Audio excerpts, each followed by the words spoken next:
Assalamualaikum warahmatullahi wabarakatuh. Berjumpa di perkuliahan rekayasa perangkat lunak. Kali ini kita memasuki pertemuan ke-9, di mana di pertemuan ini kita akan membahas tentang analisis model di rekayasa perangkat lunak. Model analis itu yaitu kombinasi antara teks dan diagram untuk menggambarkan sebuah kebutuhan data, fungsi dan tingkah laku agar dapat dipahami yang kemudian diuji tentang kebenaran, kelengkapan, dan konsistensinya. Dikerjakan oleh seorang analis atau software engineer yang adalah pengembang aplikasi, profesi pengembang aplikasi, beruntuk memvalidasi software requirement dari berbagai sudut pandang sehingga kesalahan dapat ditemukan segera. Jadi model analis ini yaitu kombinasi teks dan diagram yang dibuat sedemikian rupa untuk mengetahui tentang aliran sebuah data. Dan setelah aliran sebuah data itu dibuat, itu nantinya berguna untuk memvalidasi kebutuhan dari software yang dibuat, apakah sudah sesuai atau belum.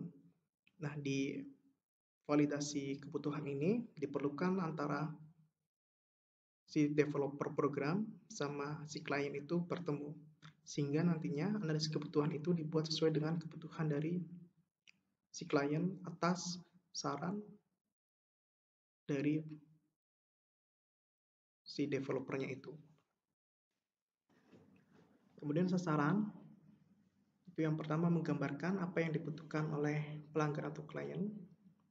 Itu adalah tujuan dari analis model itu.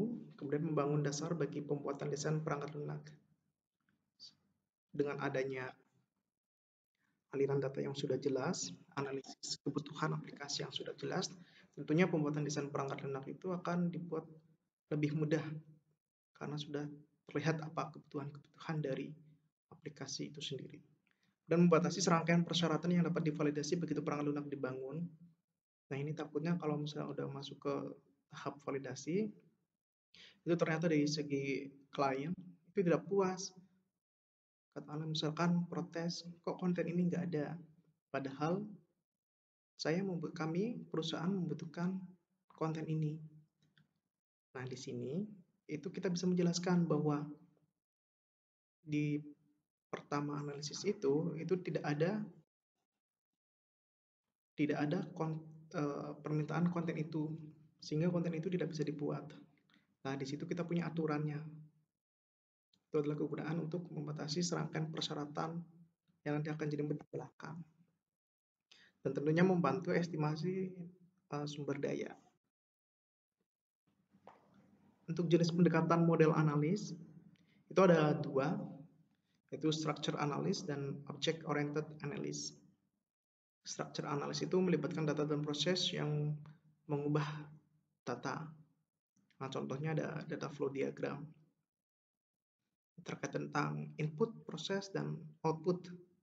Tentunya juga penggunanya, usernya.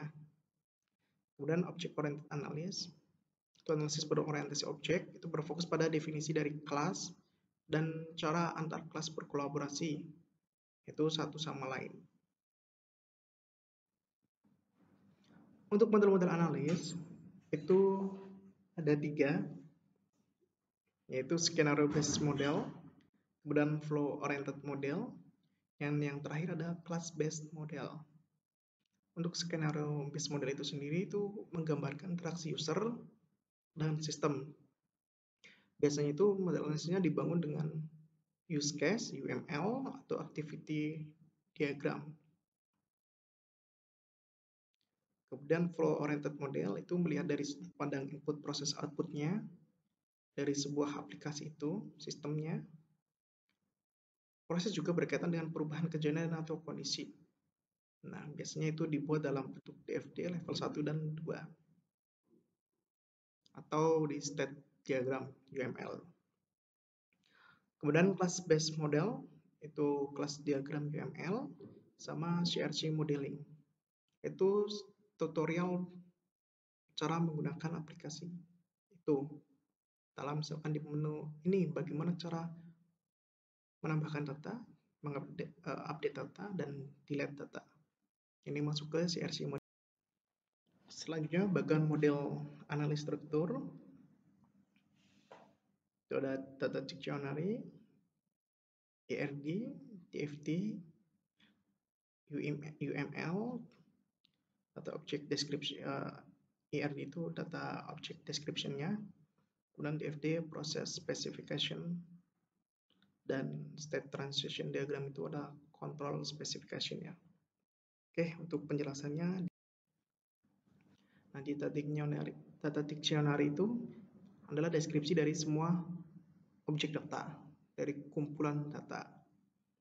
ERD itu menggambarkan hubungan antar objek data. Saya kira ini udah bukan istilah asing lagi ya, karena konsep basis data dan di manajemen basis data juga dipelajari tentang ERD, DFD. Di DFD juga bagaimana data ditransformasikan pada sistem dan fungsi yang mentransformasikan aliran data. Ini adalah usernya, misal admin, kemudian kasir atau apa itu yang dibutuhkan dalam user di aplikasi itu. Kemudian STD atau State Transition Diagram itu bagaimana sistem bertingkah laku akibat kejadian eksternal. Katakanlah misalkan ada aksi dari user luar terhadap sebuah sistem, itu nanti apa yang terjadi pada sistem tersebut, apakah dia akan bermasalah di datanya atau tidak, ini nanti akan masuk di State Transition Diagram. Kemudian DOD, Data Object Description, itu deskripsi atribut untuk tiap objek data. PS spec atau proses spec, itu deskripsi tiap proses pada DFD. Dan control spec, itu deskripsi tiap transisi pada. Pemodelan data IRD itu memungkinkan untuk mengidentifikasi objek data dan hubungannya dengan menggunakan notasi grafis. Dan menetapkan semua data yang dimasukkan, disimpan, ditransformasikan, dan diproduksi pada suatu aplikasi. Dan hanya berfokus pada data. Tidak ke konten, tidak ke tampilan, tidak ke interface, atau dari manajemennya. Cukup benar-benar dari datanya saja. Nah, komponen IRD ini sudah tidak asing ya. Ada entitas, relasi, atribut, kardinalitas, dan model. Entitas itu sebuah objek yang dapat dibedakan dari objek lain, contoh individu, tempat, objek, pariwisata, konsep. Nah ini nanti dipelajari karena sudah ada. Nah ini contoh entitas, bangunan, pelanggan, produk, kemudian relasi. Ini definisinya yaitu asosiasi dua atau lebih entitas. Berupa kata kerja dalam misalkan ada entitas mahasiswa, ada mata kuliah. Nah ini relasinya apa? Relasinya adalah mahasiswa mengambil mata kuliah. Kemudian atribut, itu properti yang dimiliki setiap entitas yang akan disimpan datanya. Nah, contoh misal di atribut pelanggan itu ada nomor KTP atau SIM, nama dan alamat. Atau misal di atribut mahasiswa itu ada NIM, nama, alamat. Seperti itu. Kemudian kardinalitas relasi itu definisinya angka yang menunjukkan banyaknya kemunculan suatu objek berkaitan dengan kemunculan objek lain pada suatu relasi. Kombinasi yang mungkin itu sering satu-satu, ini lambangnya 1N, MN.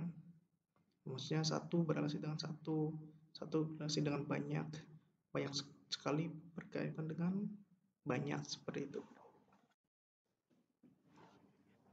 Nah contohnya ini misal satu departemen memiliki banyak pegawai. Departemen mungkin mempekerjakan satu atau lebih pegawai, sedangkan satu pegawai hanya bekerja pada sebuah departemen. Modalitas relasi itu definisinya partisipasi sebuah entitas pada suatu relasi. Itu 0 jika partisipasi bersifat opsional atau parsial, dan 1 jika partisipasi bersifat wajib atau total. Nah, contohnya itu partisipasi total itu setiap anak memiliki ibu. Partisipasi parsial itu tidak setiap perempuan memiliki anak. entitas lemah atau kuat. Entitas kuat itu entitas yang memiliki atribut kunci K. K itu tidak lebih dari 1. Kalau misalkan misal NIM 1011 itu cuma dipakai oleh satu anak, tidak lebih dari itu.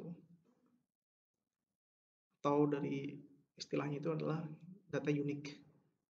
Kemudian entitas lemah itu entitas yang biasanya berasal dari atribut multi-value pada entitas lain. Nah, di sini contohnya itu mahasiswa dengan nomor KTP memiliki hobi. Di hobi diambil dari namanya, bukan dari nomor KTP-nya. Nah, entitasnya itu lemah kalau kayak gini. Terusnya kalau misalnya di sini nomor KTP, ya di sini nomor KTP. Nah, contoh IRD, tahu ya, mahasiswa ambil mata kuliah.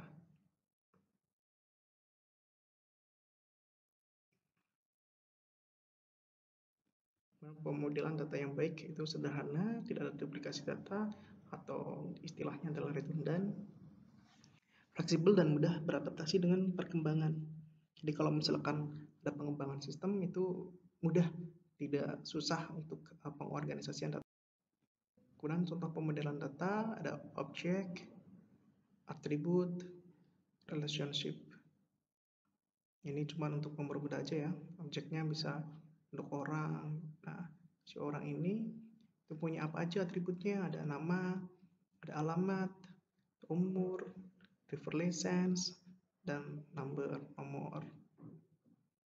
Nah, kemudian selanjutnya itu ada objek mobil, make, model, ID number, body type, color. Nah, sini relationnya apa?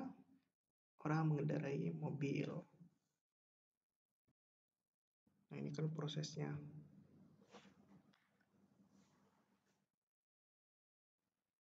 Ini kita ada contoh dari DFD. Kita mulai dari entity eksternalnya ya, dari mahasiswa. Ini mahasiswa pengen mencari buku. Ini prosesnya adalah cari buku. Nah, cari buku, proses ini adalah mengambil dari buku yang tersimpan. Nah, dari buku yang tersimpan ini diproses terus akhirnya ketemu. Jadi, daftar buku yang dibutuhkan oleh mahasiswa. Ini contoh proses pencarian seperti ini. Nah, kemudian misal mau pesan buku, mahasiswa masuk ke proses pesan buku. Dari pesan buku ini, maka akan muncul ke entity eksternalnya atau mahasiswanya tentang konfirmasi atau penolakan. Jadi nggak pesan bukunya atau tidak jadi pesan bukunya. Seperti itu. Nah, selanjutnya ada UML atau Unified Modeling Language. Itu adalah sebuah bahasa yang berdasarkan grafik atau gambar untuk memvisualisasi, menspesifikasikan, membangun, dan mendokumentasikan dari sebuah sistem pengembangan software berbasis object oriented. Jadi UML sendiri juga memberikan standar penulisan sebuah sistem blueprint yang meliputi konsep bisnis proses, penulisan kelas-kelas dalam bahasa program yang spesifik, skema database, dan komponen-komponen yang diperlukan dalam sistem software. Bisa dilihat di www.ong.org. Contohnya itu ada transaksi perbankan. Di samping penarikan melalui ATM customer, user juga bisa menanyakan jumlah rekening atau mentransfer dana antar dua rekening. Nah, karena terdapat fungsi-fungsi yang berbeda yang diajukan oleh customer dengan hasil-hasil guna yang berbeda, fungsi-fungsi pertanyaan dan pentransfer harus dibuat sebagai use case yang terpisah daripada menjadi bagian dari original use case. Oleh karena itu, customer dapat mengajukan 3 use case seperti yang dapat dilihat di gambar 3. Penarikan dana, query ke account, dan transfer funds. Nah, ini contoh UML. Itu ada customer melakukan penarikan, customer melakukan query atau lihat account, dan customer melakukan pentransferan. Nah, ini contoh UML. Ya, user kemudian melakukan apa. Sedangkan CRC modeling itu adalah sekumpulan kartu indeks yang dibagi menjadi 3 bagian. Ada class, responsibility, tanggung jawab, dan kolaborator. itu adalah kelas koleksi dari objek-objek yang mirip.